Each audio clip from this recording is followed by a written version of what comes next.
The most fulfilling part of my job was what I was taking in.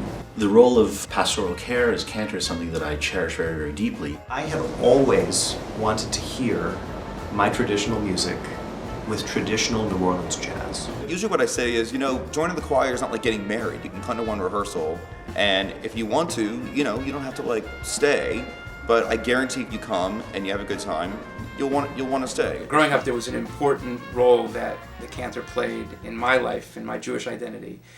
And to now be able to partner with a cantor is a great joy. The cantor at our congregation and I have a very close relationship. We keep each other sane, we keep each other laughing, and it gets to the point where I will start a nigun and he will join in and he will lead a teaching and I will play off of that teaching. And so there's really not a sense in which we create those boundaries. We've developed a great relationship where we can play both roles, although I understand my limits. I think like any other shidduch, you want the fit to be perfect. We are a very participatory shul, and we wanted somebody who appreciated sharing the bima. We needed somebody of his caliber to show us how truly enriching the service can be.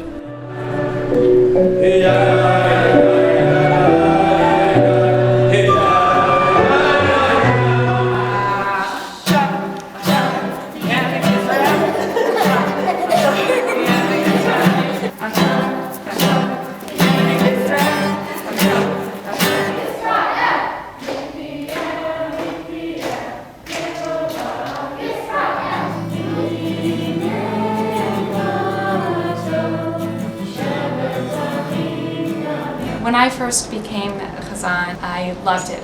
Being a chazan was the best job in the world. I got lots of accolades. I'd go up and I'd sing and people would tell me how wonderful it was.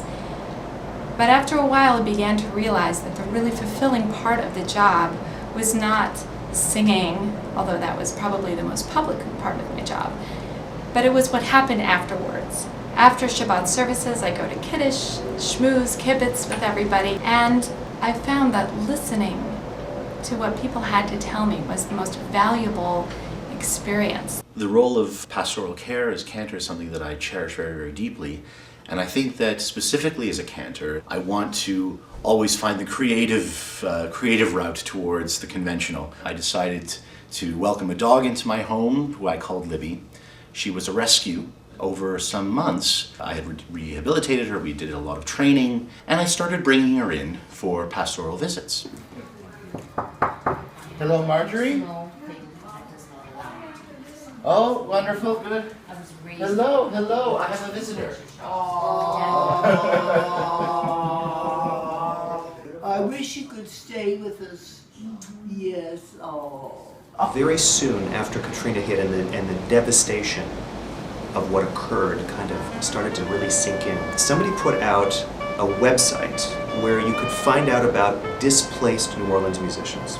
I have always wanted to hear my traditional music with traditional New Orleans jazz. And so there's about 3 weeks before Slichot. Slichot is kind of the kickoff, as it were, to the high holiday season. I thought, wouldn't it be awesome to give a quartet of these musicians a job? Live from the Homefront porch at Congregation Adat Yeshurun in Louisville, it's Kentucky Homefront.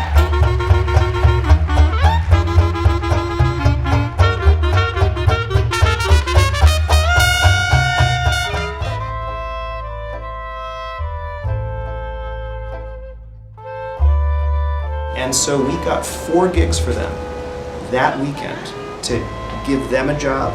We raised significant money for 3 organizations that were helping New Orleans victims in a lot of different ways.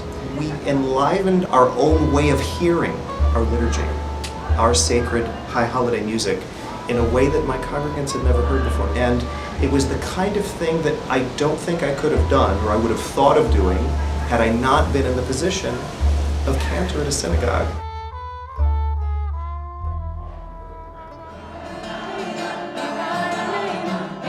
I don't just ask directly, would you like to be in the choir, sort of like in a vacuum. It's sort of like an ongoing conversation.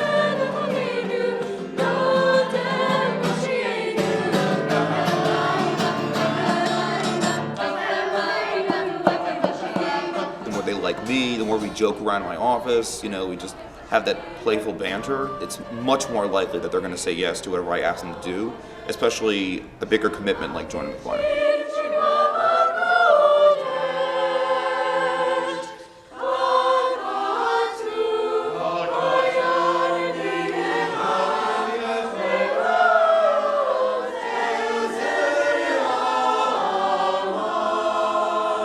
What I probably was hired to do was to do all of the singing. What I was really doing, what was coming out of my mouth, what was really the main part, the most fulfilling part of my job, was what I was taking in. Often as cantors, we forget that we know everybody, but everybody doesn't know everybody else. And I would introduce them, and they would know each other. But then, a month later, I find out that their families are getting together every weekend because of this shidduch that I made, this connection. So it's not only listening to our congregation, but making those connections. I had noticed very, very quickly that one of the ways that I could reach patients in a pastoral setting in the nursing homes and in hospitals was through this animal that I had invited into my home. She facilitated my job as a pastoral care provider. Yaseh shalom, Yaseh shalom, shalom aleichem. Big finish. Ve'al kol Yisrael. Oh, there you go. Sid. Good job.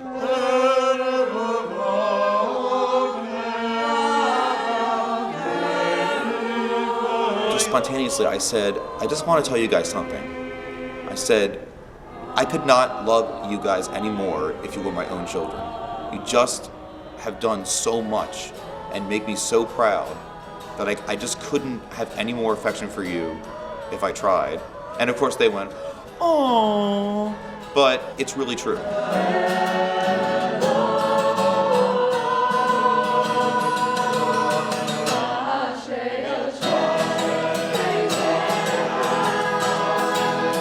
I think now that our congregation has seen what Cantor can bring when the Cantor and I have run our course, which hopefully will not be for many years, when that time comes, I'm sure that they will look to find another Cantor now that they understand the value of having had one.